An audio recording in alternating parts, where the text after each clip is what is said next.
Hello everyone. My name is Sori. Welcome to my channel if you're new here, and if you've been here for a while, welcome back.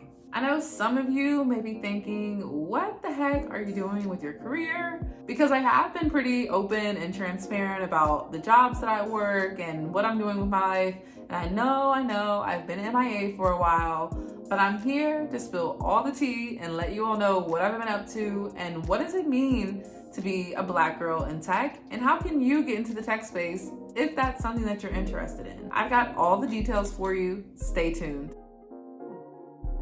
First, let's start with a little bit of background. So I am a client success manager at a company called Diversio. Diversio is a Canadian-based company, and it is a woman-led company as both of the founders are women. Kudos to them. As a client success manager, it is my responsibility to make sure that clients are onboarded onto the platform, they understand and can articulate the platform, and they have the tools and resources that they need to make actionable change due to using the dashboard and the platform in the correct way.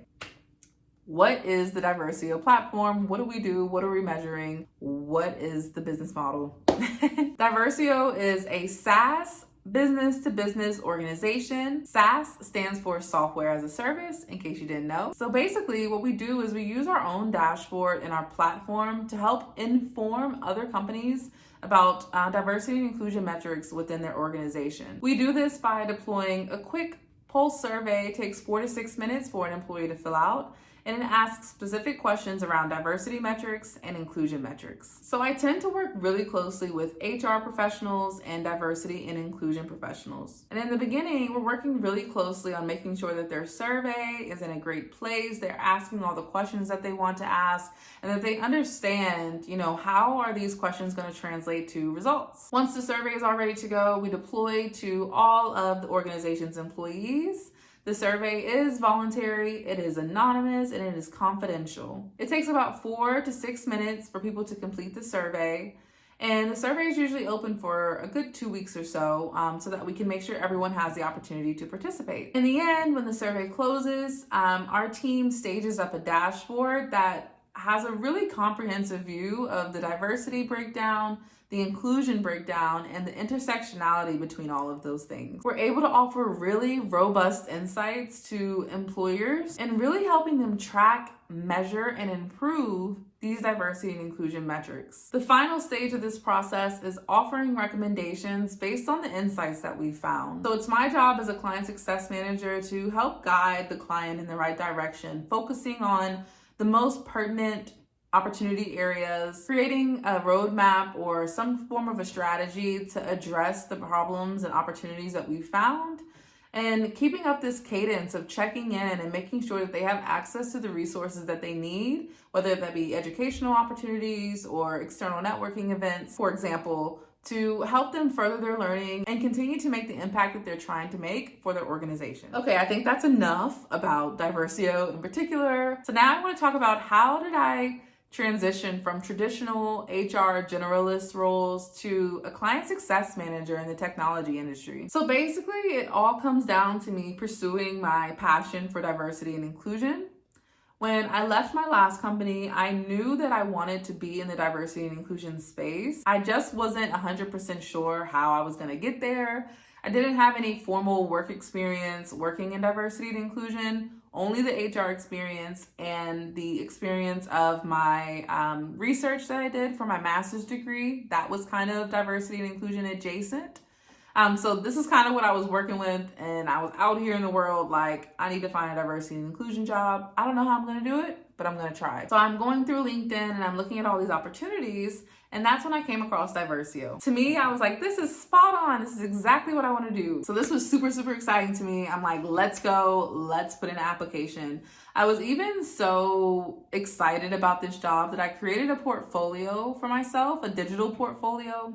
I knew, again, that I didn't have formal diversity and inclusion work experience, so I wanted to put together this kind of presentation of all the things that I've done in HR and diversity and inclusion adjacent activities to create this bigger picture of like, who am I as a person and why am I so passionate about diversity and inclusion? Long story short, I got the job. I applied for an analyst position. I had no clue what client success was. I just knew that the job description fit what I wanted to do with my career. I was just like, sign me up. It was only towards the end of my interview cycle and doing more research about client success that I really understood what it was. But I didn't realize that there was actually a client success manager role also that was kind of a step above the analyst in a way.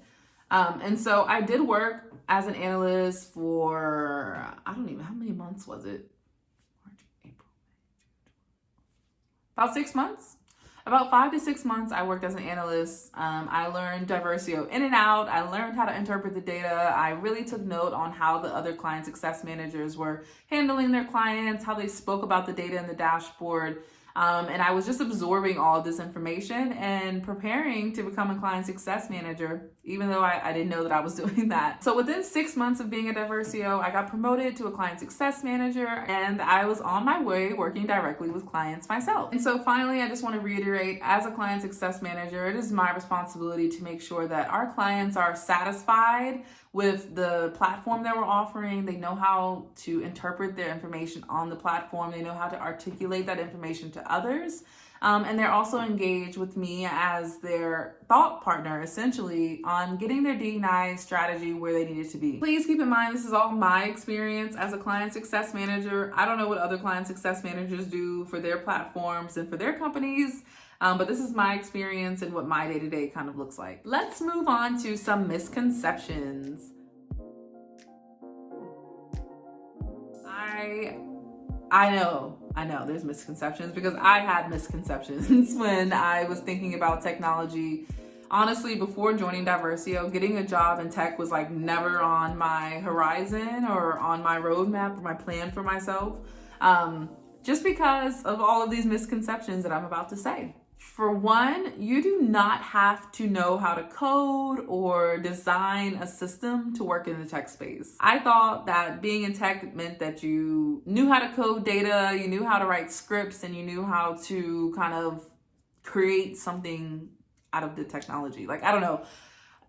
That is part of the tech world. Don't get me wrong. We have a full team of engineers that does just that, but I don't have to do that. As a client success manager, I just need to understand the platform and the software and make sure that my clients understand, enjoy, and get value out of that same software and platform. The second misconception is that you have to go to school and study some form of a STEM program or study technology in some way, and that's not true either.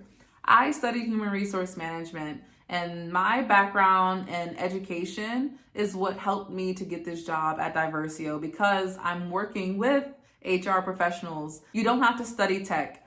You probably don't have to study anything even adjacent to tech. You just need to have knowledge of what that platform does and how does your experience align with that platform. And finally, a misconception that I had is that there's a certain type of person that fits the tech role, mainly being a male-dominated space. Now, those things probably are true, but in my experience, I joined Diversio that is led by women.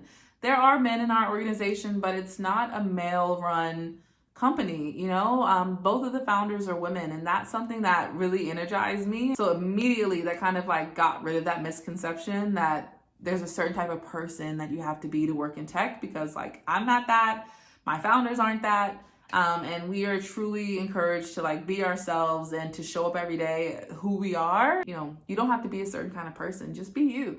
So now I talked about misconceptions. What are some of the perks for working in tech? Because there definitely are some perks.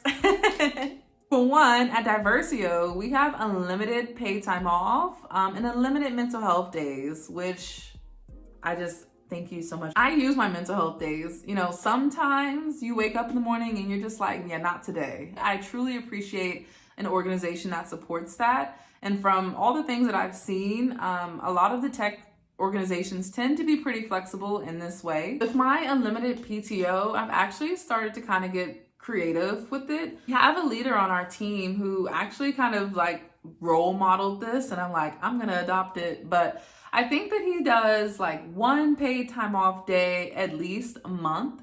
And then like every quarter, he at least takes a week off of PTO. And so I was like, oh, I like that. I'm doing it. And I have been utilizing that PTO. It's like this fear of taking time off of work and like what's going to happen if I'm away for a day or a week. But in reality, like you need that time off. And a lot of companies don't offer more than like 2 weeks vacation. So I've been soaking it up. Similarly, this particular role and a lot of tech roles are fully 100% remote. I am recording this video from my office space in my apartment, but I can literally work from anywhere around the world as long as I'm working on my Eastern Standard Time team schedule. It's free game. So over the summer, I actually was in England for 2 full months, and I worked for those entire 2 full months. I did take 1 week off to celebrate my graduation, but besides that, I was working, from England on Eastern Standard Time, and I was loving it. On the weekends, I was able to go see my friends, or before work, I was able to get outside and do stuff. And in case y'all didn't know, England is like my second home, and so that was just the best experience for me. I've also used my PTO to go to Costa Rica this year. I'm going to Italy next month. I also plan to go to Toronto, where my company is based, and work with some of my colleagues. And so I'm really just milking this whole PTO remote lifestyle. I love it. Just throwing that out there. Another perk to working for Diversio or for working in the tech space is I have access to global networking. As I mentioned, the company itself is Canadian. I also have clients in the UK. I've got clients across the US, other clients in Europe as well. And so I'm able to start networking with all kinds of different people. That is what my day looks like, and navigating those time zones and navigating those different cultures and environments for diversity and inclusion. All of it's so enriching for me, and I love to learn. And so every day I feel like I'm just learning more and more and more. And finally, probably one of the most important things is the salary, y'all. I'm not gonna tell you how much I make. I'm gonna leave that to your imagination. But it's a nice amount of money. It is a nice amount of money. And I've seen tech jobs offering positions, especially for client success managers. The most I may have seen is like $120,000 a year. Like, that's a lot of money, y'all. I don't know about you, but that's a lot of money. And I don't think that I would be able to make the same amount of money that I'm making now working in HR at the level that I'm at. Yeah, it would have just taken me a while to get the salary that I'm making. So that's definitely a perk. You got unlimited paid time off. You can travel and work remotely anywhere around the world. You have global clients and global access to networks. And then on top of that, you're getting paid. You gotta tell me, sign me up. All right, y'all, I've done a lot of talking. I did not expect this video to run on as long as it did. Hopefully I can shorten it down a little bit. But I would love to offer more of these type of videos about my role in tech if you all are interested. If you want to see some day in the life videos, how did I apply for tech roles? And that includes that digital portfolio I keep talking about. How do you get access to networking opportunities in the tech space? All of these things, if you're interested in, please leave me a comment. Make sure you thumbs up this video and let me know this is something that you're interested in. Thank you all so much for watching this video. And if you haven't subscribed to my channel yet, it's time to do that now. Go ahead. I'm gonna wait a second. Make sure you subscribe. Thank you. All right, everyone. I'll see you in the next one. Bye.